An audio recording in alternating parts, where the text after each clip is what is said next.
ராகுல் காந்தி அவர்கள் வந்து சொன்னதுதான் நடந்து கொண்டிருக்கிறது. ஜிஎஸ்டியை இன்ட்ரோடியூஸ் பண்றாங்க. இன்ட்ரோடியூஸ் பண்ண பாராளுமன்றத்திலேயே பேசுறாரு. 2018 இப்ப கூட டாக்குமெண்ட் இருக்கும் உங்களுக்கு அவர் பேசுனது. இந்த மாதிரி ஸ்லாப்ல கொண்டு வரக்கூடாது, குளறுபடியான ஜிஎஸ்டியை கொண்டு வந்திருக்கீங்கன்னு பெரிய கடுமையான எதிர்ப்பு தெரிவிச்சிருக்காரு. 18% மேல இருக்கவே கூடாது, ஸ்லாப் வந்து சிங்கிள் ஸ்லாபா இருக்கணும்.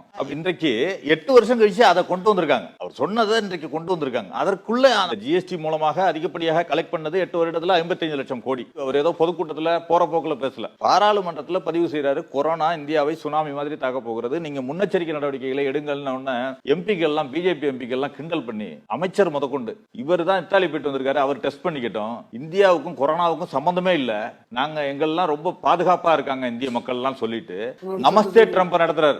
நமஸ்தே ட்ரம்ப் அகமதாபாத்ல நடத்தி முடித்த பிறகுதான் கொரோனா அலையை பத்தியே பேச ஆரம்பிக்கிறாங்க இந்தியா. அதற்குள்ள கொரோனா பரவிடுச்சு.